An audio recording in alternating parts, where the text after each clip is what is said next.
ओम शांति। सत श्री अकाल जी। मैं अमरजीत कौर दुआ बैंकॉक थाईलैंड तो आई हाँ ते आप सब दे सामने एक ओंकार एक परमात्मा दी प्रोग्राम विच मेरे प्यारे सत्संगियां आप जी सारे नू स्वागत है। मैं आप जी दे सामने जपजी साहब दे बारे असी मिल के विचार करांगे, पर उस तो पहला मैं आप जी नू अपना थोड़ा इंट्रोडक्शन कर दिया। मैं मास्टर्स इन एजुकेशन किया हुआ है, इंग्लिश टीचर हूँ और मेरे 3 बच्चे भी ने ते मैं थाईलैंड विच किन्ने साल हो गए ने हुण परमात्मा दी खोज विच व्याख्या विचार करदी हाँ ते ਆਪਾਂ ਕਿਵੇਂ ਸਿਮਰਨ ਕਰਨਾ ਹੈ ਇਹ ਸਾਰਿਆਂ ਨਾਲ ਸਾਂਝ ਕਰਦੀ ਹਾਂ। ਤੇ ਇਸ ਰਾਹ पे मैं ਤਾਂ ਆਈ ਹਾਂ ਕਿਉਂਕਿ ਮਾਂ ਹੂੰ ਮੈਂ ਤੇ ਮਾਂ ਦਾ ਜਿਹੜਾ ਦਰਜਾ ਹੈ ਉਹ ਮੈਨੂੰ ਫਿਕਰ ਵਿੱਚ ਲੈ ਗਈ ਸੀ ਕਈ ਸਾਲ ਪਹਿਲੇ 23-24 ਸਾਲ ਪਹਿਲੇ ਕਿ ਕਿਵੇਂ ਮੈਂ ਆਪਣੇ ਬੱਚਿਆਂ ਨੂੰ ਸਹੀ ਰਾਹ ਤੱਕ ਆਪਣੀ ਜ਼ਿੰਦਗੀ ਆਪਣਾ ਅੱਛੇ ਬੱਚੇ ਬਣਾਉਣ ਦੀ ਕੋਸ਼ਿਸ਼ ਕਿਵੇਂ ਮੈਂ ਕਰਾਂ, ਕਿਵੇਂ ਬਣਨ ਮੇਰੇ ਬੱਚੇ ਅੱਛੇ ਇਨਸਾਨ। ਤੇ ਇਸ ਰਾਹ ਤੇ ਟੁਰ ਪਈ ਤੇ ਸਭ ਤੋਂ ਪਹਿਲਾਂ ਹੀ ਮੈਂ ਗੁਰਬਾਣੀ ਆਪਣਾ ਗੁਰੂ ਗ੍ਰੰਥ ਸਾਹਿਬ ਜੀ ਨੂੰ ਖੋਜਿਆ ਤੇ ਉਸ ਤੋਂ ਹੁਣ 23-24 ਸਾਲ ਹੋ ਗਏ ਨੇ ਤੇ ਮੈਂ ਇਸ ਪਰਮਾਰਥ ਦੀ ਰਾਹ ਤੇ ਟੁਰਦਿਆਂ ब्रह्म कुमारीज दी संस्था विच पहुँच गई और यहाँ मुझे इन्ने सारे ब्रह्म ज्ञानियों की संगत हुई और परमात्मा की खोज भी बहुत गहराई तक चली गई। जो गल मैनू पहले तो जपजी साहब ते होर गुरबाणियां दी व्याख्या करदियां सुनदियां समझदियां लिखदियां ट्रांसलेशनस करदियां मैं जानदी सा वो इत्थे आके उस गल्लां दी मैनू एक्सपीरियंस होने लग पई। तजुर्बा अपना योग सिमरन कहो अमृत वेला दा अपना अभ्यास एकदम तीव्र लगने लगा ते मैं आप जी दे नाल अज एक कार्यक्रम शुरू करांगे। असी रल के जपजी साहब दा पूरा खोज करांगे ते ये जपजी साहब दी किताब है। This is a big model, ये मॉडल वड्डी है। छोटी वाली जी मैं वंडी सी सारिਆਂ ਨੂੰ ਇਹ ਟੇਬਲ टॉप है ਤੇ ਅੱਜ ਆਪਾਂ ਸਿਰਫ ਸਟਰਕਚਰ ਦੇਖਾਂਗੇ ਕਿ ਅਸੀਂ ਅਗਲੇ ਐਪੀਸੋਡਾਂ ਵਿੱਚ ਕੀ ਕਰਾਂਗੇ, ਕਿਸ ਤਰ੍ਹਾਂ ਅਸੀਂ ਇਸ ਨੂੰ ਇਕੱਠੇ ਮਿਲ ਕੇ ਸਮਝਾਂਗੇ। ਜਿਸ ਤਰ੍ਹਾਂ ਆਪ ਦੇਖਦੇ ਹੋ ਇਹ ਕਵਰ ਪੇਜ ਹੈ, ਸਾਰੇ ਧਰਮ ਨੂੰ ਮਿਲਾਇਆ ਹੋਇਆ ਹੈ। ਇੱਥੇ ਅਸੀਂ ਲਿਖਿਆ ਹੋਇਆ ਹੈ ਕਿ there is only one religion of love, मतलब कि दुनिया ਵਿੱਚ ਸਭ ਤੋਂ ਵੱਡੀ ਧਰਮ ਪਿਆਰ ਦੀ ਧਰਮ ਹੈ ਜੋ ਗੁਰੂ ਨਾਨਕ ਦੇਵ ਜੀ ਨੇ ਇਸ ਜਪਜੀ ਸਾਹਿਬ ਵਿੱਚ ਵੀ ਸਪਸ਼ਟ ਕੀਤਾ ਹੈ। ਤੇ ਗੁਰੂ ਨਾਨਕ ਦੇਵ ਜੀ ਦਾ ਜੋ ਮੈਸੇਜ ਹੈ ਉਹ ਸਿਰਫ ਸਿੱਖਾਂ ਵਾਸਤੇ ਨਹੀਂ ਪੂਰੀ ਦੁਨੀਆ ਵਾਸਤੇ ਹੈ। ਤੇ ਇਸ ਵਾਸਤੇ ਮੈਂ ਸਾਰੇ ਰਿਲੀਜਨਸ ਦੀ ਸਾਰੇ ਧਰਮ ਦੇ ਸਿੰਬਲਸ ਵੀ ਲਗਾਈਆਂ ਨੇ ਤੇ ਇੱਥੇ ਕਿ ਅਸੀਂ ਤਪੱਸਿਆ ਕਰਕੇ ਸਿਮਰਨ ਕਰਕੇ ਇਸ ਨੂੰ ਸਮਝਾਂਗੇ ਰਲ ਕੇ। ਤੇ ਅਕਾਲ ਪੁਰਖ ਇੱਕ ਓਂਕਾਰ जो साडा मूल है वो असी समझांगे। इस जपजी साहब दे कापी दिस इज़ सिर्फ जपजी साहब है ਇਹਦੇ ਵਿੱਚ, पर ਜਦੋਂ ਅਸੀਂ ਇਸ ਪੰਨੇ चेंज करांगे तो सेकेंड पेज ते मैं अपना थोड़ा इंट्रोडक्शन किया है जो आप देखोगे इंग्लिश विच एक्चुअली मैं ट्रांसलेशन किया, पर यह प्रोग्राम मैं आप जी दे नाल पंजाबी विच कर रही हाँ ताकि ये गल सारे नूं पहुँच सके। तो सैल्फ इंट्रोडक्शन जो मैं किया अपने आप नूं आत्मा ही समझिया। मैं कि मैं आत्मा हूँ अमरजीत कौर दुआ दे शरीर विच गोबिंद मिलन दी राह विच चल रही हाँ। इस तरह करके इस पेज ते अपना इंट्रोडक्शन दिता है। फिर असी शुरू करने हैं गुरु नानक देव जी का जपजी साहिब और एक प्रीफेस लिखा है 2-3 पन्ना वो असी समझांगे होने जो मैं तुहाडे नाल सांझ कीता सी इंट्रोडक्शन वेले कि ये जपजी साहिब ट्रांसलेशन जो पोएटिक इंग्लिश विच मैं कीता है ये मैं कहनी हाँ निकलिया मैंने किया क्योंकि मैं उस समय बहुत बीमार सी ते क्योंकि वैराग विच इन्नी चली गई सी कि सरीरक तौर ते भी मैनू काफ़ी ਮਤਲਬ ਕਿ ਪਿੱਛੇ ਰਹਿ ਗਈ ਸਾਂ। ਅਤੇ ਉਹਨਾਂ ਦਿਨਾਂ ਵਿੱਚ ਫਿਰ ਮੈਂ ਸਵੇਰੇ ਸਵੇਰੇ ਉੱਠ ਕੇ ਅੰਮ੍ਰਿਤ ਵੇਲਾ ਦੇ ਟਾਈਮ ਵਿੱਚ ਪਤਾ ਨਹੀਂ ਜਪਜੀ ਸਾਹਿਬ ਦਾ ਟਰਾਂਸਲੇਸ਼ਨਸ ਸ਼ੁਰੂ ਹੋਇਆ, ਜਿਵੇਂ ਕਿ ਲਿਖਣਾ, ਅਤੇ ਮੈਨੂੰ ਨਹੀਂ ਸੀ ਪਤਾ ਕਿ ਮੈਂ ਕੰਪਲੀਟ ਕਰਾਂਗੀ, ਪਰ ਹੌਲੀ ਹੌਲੀ 3 ਮਹੀਨੇ ਦੇ ਅੰਦਰ ਅੰਦਰ ਇਹ ਸਾਰਾ ਕੰਪਲੀਟ ਹੋਇਆ ਸੀ। ਇਹ ਤਕਰੀਬਨ 10 ਕੁ ਸਾਲ ਹੋ ਗਏ ਨੇ, ਅਤੇ ਮੈਂ ਉਸ ਤੋਂ ਬਾਅਦ ਇਹ ਛਪਾਇਆ ਵੀ ਨਹੀਂ ਸੀ ਅਤੇ ਕਿਸੇ ਨੂੰ ਵੰਡਿਆ ਵੀ ਨਹੀਂ ਸੀ। ਸਿਰਫ ਉਹ ਮੈਂ ਮੇਰੇ ਅੰਦਰ ਉਹ ਖੋਜ ਬਹੁਤ ਗਹਿਰਾ ਸੀ, ਅਤੇ ਪਰ ਮੈਨੂੰ ਇਹੋ ਸੀ ਕਿ ਅਜੇ ਮੈਨੂੰ ਖੁਸ਼ੀ ਨਹੀਂ ਸੀ ਉਸ ਸਮੇਂ, ਮਤਲਬ ਅੰਦਰ ਦੀ ਵੈਰਾਗ ਮੈਨੂੰ ਹੋਰ ਦੁੱਖ ਕਰ ਰਿਹਾ ਸੀ ਉਸ ਸਮੇਂ ਜਦੋਂ ਮੈਂ ਟਰਾਂਸਲੇਸ਼ਨ ਕੀਤਾ ਸੀ। ਪਰ ਅੱਜ 10-15 ਸਾਲ ਹੋ ਗਏ ਨੇ ਇਸ ਗੱਲ ਨੂੰ, ਮੈਂ ਕਹਿ ਸਕਦੀ ਹਾਂ ਕਿ ਹੁਣ ਮੈਨੂੰ ਦੁੱਖ ਨਹੀਂ ਲੱਗਦਾ। ਮਤਲਬ ਦੁੱਖ ਆਉਂਦੀ ਹੈ ਅਤੇ ਮੈਂ ਉਸਨੂੰ ਦੂਰ ਮਤਲਬ ਦੇਖ ਕੇ ਪਹਿਚਾਣ ਲੈਂਦੀ ਹਾਂ ਅਤੇ ਉਸ ਦੇ ਉੱਤੇ ਚੁੱਕ ਲੈਂਦੀ ਹਾਂ। ਜਿਹੜੀ ਗੱਲ ਗੁਰਬਾਣੀ ਦੀ ਜਿਸਕੇ ਸਿਰ ਉੱਪਰ ਤੂੰ ਸੁਆਮੀ ਸੋ ਦੁੱਖ ਕੈਸਾ ਪਾਵੇ, ਇਹ ਗੱਲ ਮੈਂ ਪੜ੍ਹਦੀ ਰਹਿੰਦੀ ਸਾਂ, ਅਤੇ ਉਸ ਸਮੇਂ ਮੈਨੂੰ ਲੱਗਦਾ ਸੀ ਪਰ ਮੈਨੂੰ ਤਾਂ ਦੁੱਖ ਹੈ। ਅੰਮ੍ਰਿਤ ਵੇਲਾ ਕਰ ਰਹੀ ਹਾਂ, ਗੁਰੂ ਗ੍ਰੰਥ ਸਾਹਿਬ ਜੀ ਆਪਣਾ ਗੁਰੂ ਮੰਨ ਰਹੀ ਹਾਂ, ਅਤੇ ਵਾਹਿਗੁਰੂ ਜਪ ਰਹੀ ਹਾਂ, ਮੂਲ ਮੰਤਰ 5 ਕਕਾਰ ਵੀ ਧਾਰਨ ਕੀਤਾ, ਸਾਰਾ ਕੁਝ ਕੀਤਾ, ਅਤੇ ਫਿਰ ਮੈਨੂੰ ਦੁੱਖ ਕਿਉਂ? ਪਰ ਹੁਣ ਫਿਰ ਜਦੋਂ ਮੈਂ ਇਸ ਰਾਹ 'ਤੇ ਟੁਰ ਪਈ ਅਤੇ ਇਸ ਬ੍ਰਹਮਾ ਕੁਮਾਰੀ ਸੰਸਥਾ ਵਿੱਚ ਆ ਕੇ ਮੈਂ ਹੋਰ ਗਹਿਰਾਈ ਵਿੱਚ ਆਪਣੀ ਗੁਰਬਾਣੀ ਨੂੰ ਹੋਰ ਗਹਿਰਾਈ ਵਿੱਚ ਸਮਝ ਪਾਈ, ਅਤੇ ਫਿਰ ਮੈਨੂੰ ਉਹ ਗੱਲ ਸਮਝ ਆ ਗਈ ਕਿ ਜਦ ਅਸੀਂ ਸੱਚ ਵਿੱਚ ਗੋਬਿੰਦ ਮਿਲਨ ਕਰਦੇ ਹਾਂ, ਜਦ ਅਸੀਂ ਰੱਬ ਨੂੰ ਪਾ ਲੈਂਦੇ ਹਾਂ ਮਨ ਵਿੱਚ, ਅਤੇ ਫਿਰ ਸਾਨੂੰ ਦੁੱਖ ਨਹੀਂ ਲੱਗਦੀ। ਅਤੇ ਇਸ ਵਾਸਤੇ ਹੁਣ ਮੈਂ ਆਪ ਜੀ ਦੇ ਨਾਲ ਸ਼ੇਅਰ ਕਰੇ, ਤਾਂ ਇਹ ਪ੍ਰੀਫੇਸ ਵਿੱਚ ਮੈਂ ਇਹ ਸਾਰੀ ਗੱਲ ਅੰਗਰੇਜ਼ੀ ਵਿੱਚ ਲਿਖੀ ਹੋਈ ਹੈ।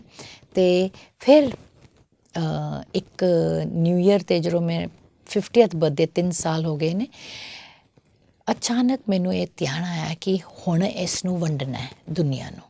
ਅਤੇ ਮੈਂ ਕਹਾਂਗੀ ਕਿ ਮੈਜਿਕ ਕਰਿਸ਼ਮਾ ਹੋਇਆ। ਕਿਵੇਂ ਮੈਂ ਨਿਊ ਈਅਰ ਤੋਂ ਬਾਅਦ ਜਦ ਮੈਂ ਵਾਪਸ ਘਰ ਆਈ, ਮੈਂ ਬਾਹਰ ਸੀ, ਅਤੇ ਅੰਮ੍ਰਿਤ ਵੇਲਾ ਮੈਨੂੰ ਇਹ ਇੰਨਾ ਸਟਰੋਂਗ ਜਿਵੇਂ ਕਿ ਕਨੈਕਸ਼ਨ ਆਇਆ, ਅਤੇ ਗੱਲ ਵੱਜੀ ਮਨ ਵਿੱਚ ਕਿ ਇਸ ਨੂੰ ਪ੍ਰਿੰਟ ਕਰਨਾ ਟਾਈਮ ਹੋ ਗਿਆ। ਅਤੇ ਮੈਂ ਫਿਰ ਉਸ ਆ ਕੇ 9 ਦਿਨ ਵਿੱਚ ਰਿਵਾਈਜ਼ ਕੀਤਾ ਆਪਣੇ ਐਕਸਪੀਰੀਅੰਸ ਦੇ ਨਾਲ, ਅਤੇ ਇੱਕ ਪੰਨਾ ਨੂੰ ਜਦੋਂ ਮੈਂ ਪੜ੍ਹਿਆ, ਮੈਨੂੰ ਲੱਗਿਆ ਕਿ ਹੁਣ ਮੈਂ ਇਸ ਨੂੰ ਜੀ ਰਹੀ ਹਾਂ। ਜਿਹੜੀ ਗੱਲ ਅਸੀਂ ਸੁਣਦੇ ਗੁਰਬਾਣੀ ਵਿੱਚ ਗੁਰਬਾਣੀ ਬਣੀ ਹੈ, ਉਹ ਮੈਨੂੰ ਲੱਗ ਰਿਹਾ ਕਿ ਮੈਂ ਹੁਣ ਸਹੀ ਰਾਹ 'ਤੇ ਸਹੀ ਬਣ ਰਹੀ ਹਾਂ। ਹਾਲੀ ਮੇਰਾ ਮਕਸਦ ਮੈਂ ਸਾਧ ਬਣ ਗਈ ਹਾਂ, ਮੈਂ ਟੁਰਨ ਲੱਗ ਪਿਆ ਉਸ ਰਾਹ 'ਤੇ। ਮਕਸਦ ਹਾਲੀ ਦੂਰ ਹੈ, ਪਰ ਕਮ ਸੇ ਕਮ ਉਸ ਰਸਤੇ 'ਤੇ ਚਲਦੇ ਚਲਦੇ ਮੈਨੂੰ ਆਨੰਦ ਤਾਂ ਆਉਂਦਾ, ਅਤੇ ਇਸ ਵਾਸਤੇ ਮੈਂ ਫੀਲ ਕੀਤਾ ਕਿ ਹੁਣ ਇਸ ਨੂੰ ਸ਼ੇਅਰ ਕਰ ਸਕਦੀ ਹਾਂ, ਕਿਉਂਕਿ ਇਹ ਮੇਰੀ ਹੁਣ ਐਕਸਪੀਰੀਅੰਸ ਹੋ ਗਈ ਹੈ। ਅਤੇ ਸੋ ਪ੍ਰੀਫੇਸ ਵਿੱਚ ਇਹ ਸਾਰਾ ਲਿਖਿਆ। ਫਿਰ ਉਸ ਤੋਂ ਬਾਅਦ ਇੱਕ ਗੱਲ ਮੈਂ ਜਿਹੜਾ ਹੋਇਆ ਮੇਰੇ ਕੋਲੋਂ ਕਿ ਮੈਂ ਟੇਬਲ ਆਫ ਕੰਟੈਂਟਸ ਬਣਾਇਆ, ਇੱਕ ਪੌੜੀ ਦਾ ਟੇਬਲ ਆਫ ਕੰਟੈਂਟਸ 'ਤੇ ਪੇਜ ਨੰਬਰ ਲਿਖਿਆ, ਤਾਂ ਕਿ ਅਸੀਂ ਜਪਜੀ ਸਾਹਿਬ ਨੂੰ ਸਮਝ ਸਕਦੇ ਹਾਂ। ਇੱਕ ਗਲਾਂਸ ਵਿੱਚ, ਇੱਕ ਵਾਰੀ ਵੇਖਣ ਵਿੱਚ ਅਸੀਂ ਸਮਝ ਸਕਦੇ ਹਾਂ ਕਿ ਪੌੜੀ ਨੰਬਰ 1 ਕੀ ਬੋਲ ਰਿਹਾ, ਪੌੜੀ ਨੰਬਰ 2, ਪੌੜੀ ਨੰਬਰ 3 ਕੀ ਗੱਲ ਹੋ ਰਹੀ। ਇੱਕ ਪੌੜੀ ਦੇ ਵਿੱਚ, ਇੱਕ ਸਟੈਂਜ਼ਾ ਦੇ ਵਿੱਚ ਇਹ ਅਸੀਂ ਸਮ ਅਪ ਕਰ ਸਕਦੇ ਹਾਂ, ਕਿਉਂਕਿ ਇਹ ਸਾਰੇ ਬਹੁਤ ਇੱਕ ਕੰਟੀਨਿਊਅਸ ਫਲੋ ਹੈ। ਅਤੇ ਜੇ ਅਸੀਂ ਇਸ ਨੂੰ ਸਮਝਾਂਗੇ ਤਾਂ ਅਸੀਂ ਵੇਖਾਂਗੇ ਕਿ ਚੌਥੀ ਪੌੜੀ ਵਿੱਚ ਹੀ ਪੂਰੀ ਗੁਰਬਾਣੀ ਦੀ ਗੱਲ ਕੰਪਲੀਟ ਹੋ ਜਾਂਦੀ ਹੈ। ਉਸ ਤੋਂ ਬਾਅਦ ਪੂਰੀ ਗੁਰੂ ਗ੍ਰੰਥ ਸਾਹਿਬ ਉਸ ਗੱਲ ਨੂੰ ਹੀ ਅਲੱਗ-ਅਲੱਗ ਤਰੀਕੇ ਦੇ ਨਾਲ ਸਾਨੂੰ ਦੱਸਦੀ ਹੈ। ਜਿਹੜਾ ਅਸੀਂ ਕਹਿੰਦੇ ਹਾਂ ਜਪਜੀ ਸਾਹਿਬ, ਗੁਰੂ ਗ੍ਰੰਥ ਸਾਹਿਬ ਦੀ ਮਤਲਬ ਕਿ ਸਮਰੀ ਹੈ, ਮੂਲ ਹੈ, ਅਤੇ ਮੂਲ ਮੰਤਰ ਜਪਜੀ ਸਾਹਿਬ ਦਾ ਮੂਲ ਹੈ, ਅਤੇ ਇੱਕ ਓਂਕਾਰ ਮੂਲ ਮੰਤਰ ਦਾ ਮੂਲ ਹੈ।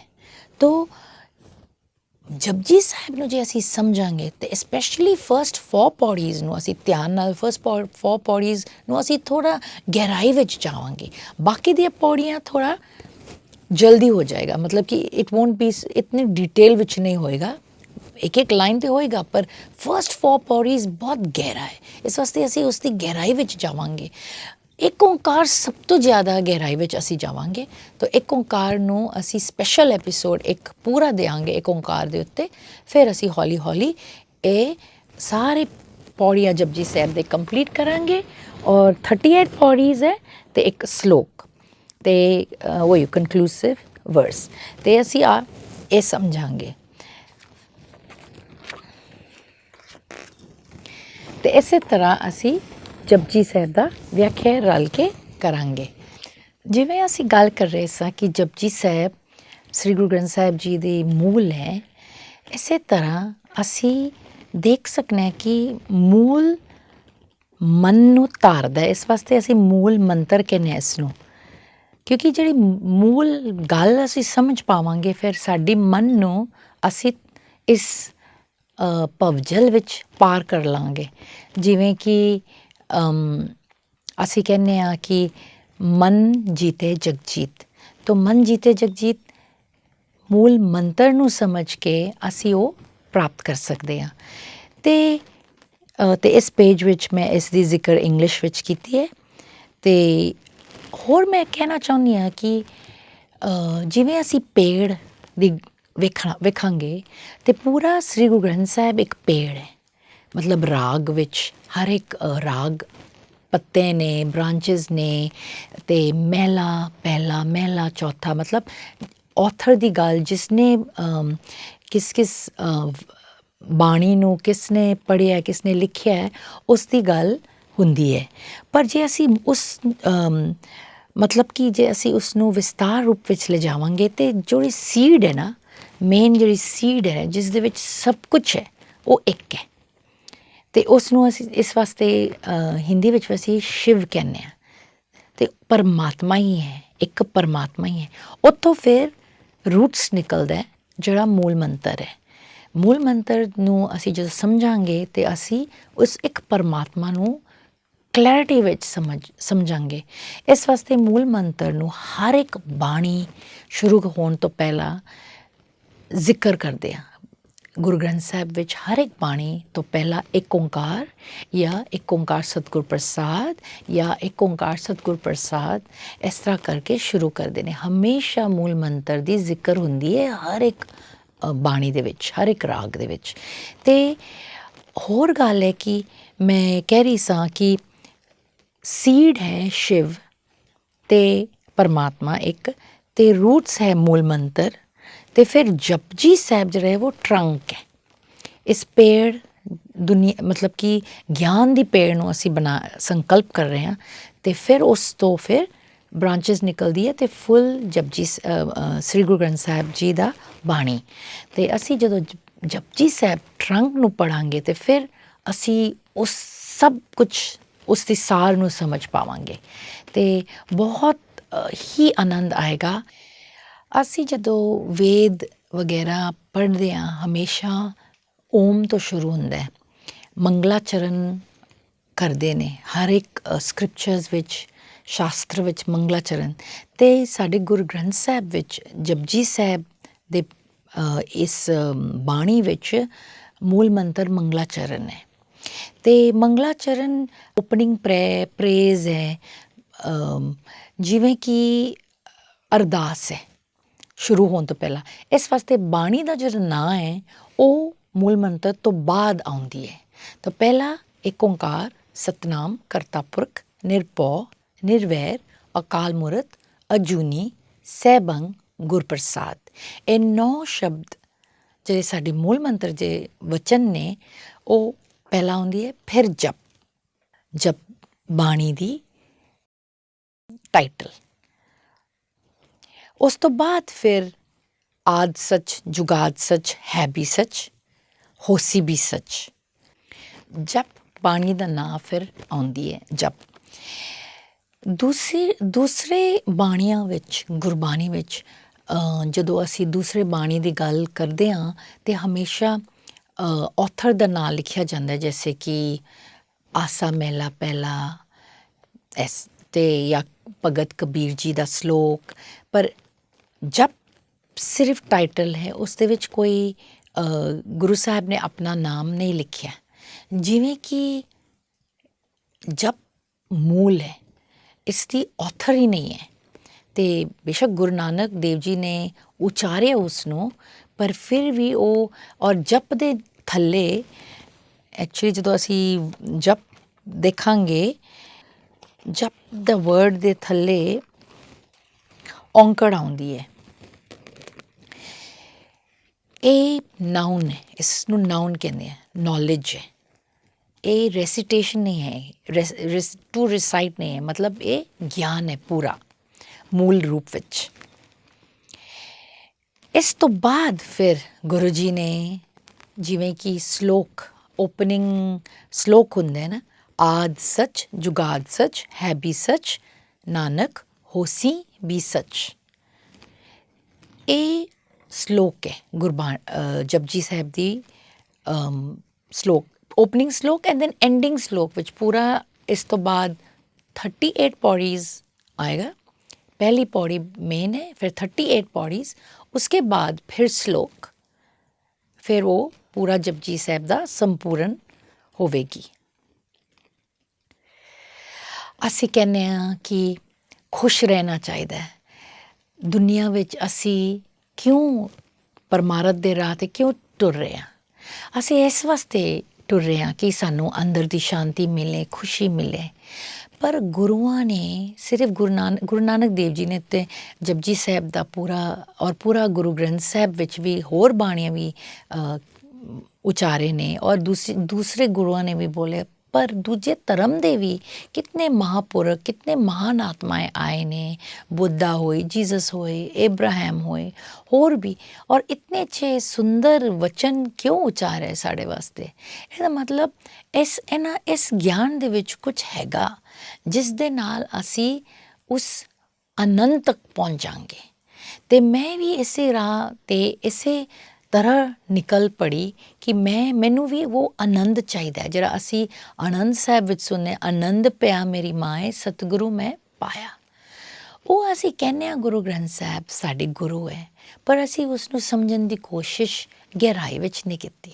ਅਸੀਂ ਬਸ ਪੜ੍ਹ ਲੈਂਦੇ ਹਾਂ, ਇੱਕ ਓਂਕਾਰ ਸਤਿਨਾਮ ਕਰਤਾ ਪੁਰਖ ਨਿਰਭਉ ਨੇ, ਜਲਦੀ ਅਸੀਂ ਪੜ੍ਹ ਲੈਂਦੇ ਹਾਂ, ਉਸਨੂੰ ਕੰਮ ਮੁਕਾਉਂਦੇ ਹਾਂ ਔਰ ਸਮਝਦੇ ਹਾਂ ਅਸੀਂ ਟਾਈਮ ਦਿੱਤਾ ਅਕਾਲ ਪੁਰਖ ਨੂੰ।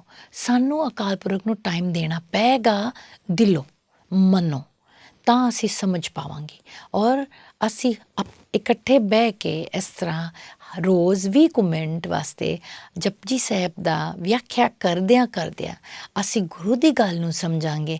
ਉਸ ਮਹਾਂਪੁਰਖ, ਸਾਰੇ ਮਹਾਂਪੁਰਖ ਨੇ ਇੱਕੋ ਹੀ ਗੱਲ ਕੀਤੀ ਹੈ, ਇੱਕ ਓਂਕਾਰ, ਉਹ ਇੱਕ ਪਰਮਾਤਮਾ ਦੀ। ਅਤੇ ਇਹ ਸਾਡੀ ਪ੍ਰੋਗਰਾਮ ਹੀ ਇਹੋ ਹੈ, ਇੱਕ ਓਂਕਾਰ ਇੱਕ ਪਰਮਾਤਮਾ। ਅਤੇ ਕੱਲ੍ਹ ਆਪਾਂ ਮਿਲਾਂਗੇ ਫਿਰ ਇਸ ਨੂੰ ਹੋਰ ਵਧਾਉਂਦਿਆਂ।